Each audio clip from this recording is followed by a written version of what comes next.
Hey guys, आज हम पढ़ेंगे द हिंद ऑडिट टूल से कुछ वोकैब्स जो कि आपके जितने भी कॉम्पिटिटिव एग्जाम्स हैं, bank, SSC, UPSC, state bank, इन सब के लिए बहुत जरूरी है. It is nothing just a 5 minute quick revision. You must take 5 minutes. Okay, so let's begin with the word distraught. Distraught.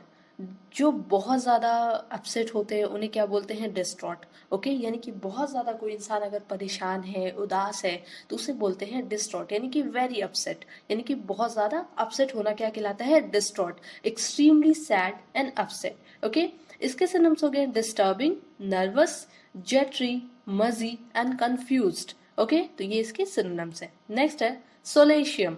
Solatium की हिंदी मीनिंग होती है मुआवजा. अब मुआवजा आप सब लोग जानते हो, जब गवर्नमेंट की तरफ से पब्लिक का कोई लॉस होता है तो पब्लिक को क्या दिए जाते हैं?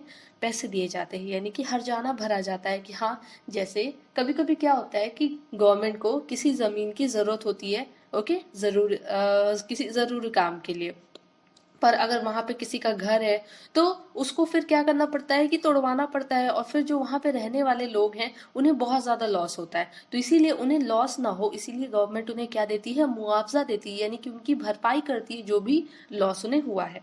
Okay, a payment made to a victim as a compensation for injured feeling और emotional pain and suffering. Okay, यानी कि अगर कोई पर्सन इंजर्ड है या फिर परेशान है, ओके, गवर्नमेंट की वजह से, ओके, यानी कि उसका कोई लॉस हुआ है तो उसे क्या दिया जाता है? एक पेमेंट किया जाता है, पैसे दिए जाते हैं. ओके, इसके सिनम्स हो गए expiation, amends, atonement and indemnity. Okay, next destitute. Destitute की हिंदी मीनिंग होती है वेरी पुअर. जैसे आपने डिस्ट्रॉट पढ़ा, डिस्ट्रॉट यानी कि बहुत ज्यादा परेशान, और डेस्टिट्यूट का मतलब होता है वेरी पुअर, यानी कि जो बहुत ज्यादा गरीब हो, इतना गरीब हो कि एकदम दाने दाने के लिए मोहताज हो जाए, उसे क्या बोलते हैं? डेस्टिट्यूट. यानी कि उस पर्सन को जो बहुत ज्यादा गरीब हो, विदाउट एनी मनी, फूड और अ होम. ओके, यानी कि उस पर्सन को जिसके पास पैसे नहीं, फूड नहीं, खाना नहीं और घर भी नहीं. तो इसके synonyms poor, needy, down and out and indigent. Down and out आपका देखो एक फ्रेजल वर्ब है. ओके, डाउन एंड आउट का मतलब होता है कि जब कोई प्रॉब्लम आती है, स्पेशली बहुत ज्यादा प्रॉब्लम आती है, तब हम इसको यूज करते हैं. And indigent and poverty stricken, ये इसके सिनोनिम्स हो गए. Next, reprieve. रिप्राइव की हिंदी मीनिंग होती है दंड विराम. टू स्टॉप और delay the punishment of a prisoner who was going to be punished by death. Okay, उसे बोलते हैं डेथ विराम. ठीक है. रिप्राइव का मतलब अब देखो क्या है कि जैसे कोई भी अगर प्रिजनर है, कैदी है, तो उसको फांसी की सजा सुना दी गई है, लेकिन उसके बाद क्या कर दिया गया है कि वो सजा रोक दी गई. ओके, सजा उसकी क्या कर दी गई? रोक दी गई. तो वही क्या होता है? दंड विराम, यानी कि रिप्राइव कर दिया गया है, उसका जो पनिशमेंट है वो रोक दिया गया. ओके, तो इसके synonyms postponement, remission and abatement, absolution and amnesty. Next है नेव. नेव. नेव की हिंदी मीनिंग होती है सीधा साधा, यानी कि जो ऐसा पर्सन, सीधा साधा कहने का मतलब यहाँ पे एकदम किसी ऐसा भी नहीं बोला जा रहा है कि हाँ बहुत ज्यादा सीधा साधा होना, कि किसी से लड़ाई झगड़ा ना करना, ऐसा नहीं. इसका मतलब होता है यहाँ पे अनुभवहीन, जिसे किसी चीज का एक्सपीरियंस ना हो. ओके, नेव को क्या बोलते हैं? जिसे किसी भी चीज का एक्सपीरियंस ना हो उसे बोलते हैं नेव.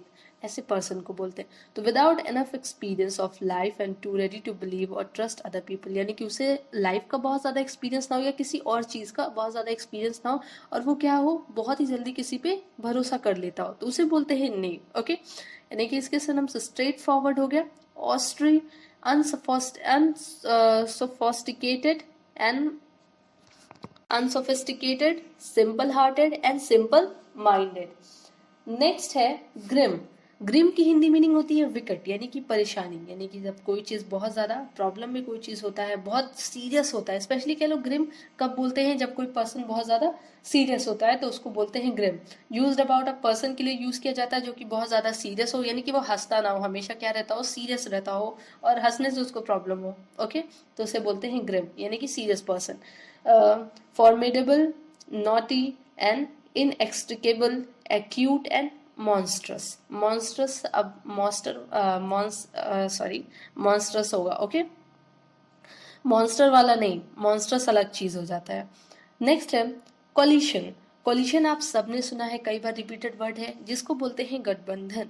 यानी कि जब दो गवर्नमेंट पार्टी या कह लो कि दो पॉलिटिकल पार्टीज क्या करती हैं कि आपस में कंबाइन हो जाती हैं, रीयूनियन कर लेती है, एक साथ हो जाती है और क्या कर लेती है, एक नए गवर्नमेंट को बनाती है, तो उसे बोलते हैं गठबंधन। Alliance, union, partnership, affiliation and alignment, ये इसके सिनोनिम्स हैं। नेक्स्ट है अपोस्टल। अपोस्टल की हिंदी मीनिंग होती है धर्म दूत।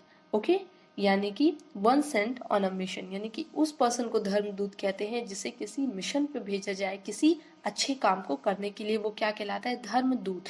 यानी कि आप कई सारे ऐसे लोग होते हैं जो डर जाते हैं और गलत चीज कभी क्या करते हैं, सपोर्ट करते हैं डर की वजह से, लेकिन उनमें से कोई एक पर्सन होता है जो आगे खड़े होकर बोलता है कि नहीं, हमें ये मतलब हम इस चीज को नहीं मानेंगे। तो वो क्या है, वो एक धर्मदूत है जो धर्म को लेके चलना चाह रहा है, अपने साथ एक अच्छाई को लेके चलना चाह रहा है, तो उसे बोलते हैं apostle. Okay, one cent on a mission. इसके इसके सिनोनिम्स हो गए admirer, advocate, apostle and booster. Okay, next है इम्प्लोड। इम्प्लोड की हिंदी मीनिंग होती है फटना। अब जब बॉम्ब वगैरह होता है और वो फट जाता है तो उसको बोलते हैं इम्प्लोड। ओके, यानी कि किसी चीज का बहुत तेजी से ब्लास्ट होना क्या कहलाता है, इम्प्लोड हो जाना, फट जाना। तो कोलैप्स और कॉज टू कोलैप्स वायलेंटली, यानी कि कोलैप्स का मतलब होता है टकराना। कोई चीज जब बहुत तेजी से टकराता है तो वही क्या कहलाता है, इम्प्लोड, यानी कि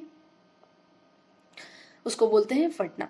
तो गो ऑफ, इसके सिनोनिम्स देख लो। गो ऑफ हो गया, गो ऑफ एक फ्रेजल वर्ब भी है। Okay, go off, buckle and crumple. Okay, crumple से रिलेटेड मैंने आपको एक वर्ड बताया था, क्रम्बल। क्रम्बल आपने पढ़ा था ना लास्ट टाइम, तो उसके आप बताओ उसकी सिनोनिम्स क्या क्या है, आप उसके आज कमेंट में जरूर लिख के बताना। और आप लोग रिस्पॉन्स क्या करो। ओके, तो आपके रिस्पॉन्स से मुझे मोटिवेशन मिलता है। तो अभी मैंने जो होमवर्क दिया उसको आप लोग जरूर कमेंट में लिख के बताना, क्रम्बल। नेक्स्ट एंड लास्ट आपका एक फ्रेजल वर्ब है एट द कॉस्ट ऑफ। इसका मतलब होता है किसी भी कीमत पे। जब कहते हैं ना कि मुझे तो ये जॉब लेनी ही लेनी है एट द कॉस्ट ऑफ, यानी कि एट द कॉस्ट ऑफ का मतलब आप उस चीज के लिए कोई किसी भी चीज का सेक्रीफाइस करने के लिए तैयार हो, तो उसे बोलते हैं एट द कॉस्ट ऑफ, यानी कि किसी भी कीमत पे। ओके, तो ये सारे आज के वो कैप्स थे। डेली शाम में आप टेलीग्राम पे आया करो, वहां पे इन सारे वो कैप्स का क्विज चलता है, जिससे आपका रिवीजन और स्ट्रांग हो जाएगा। Okay, thank you.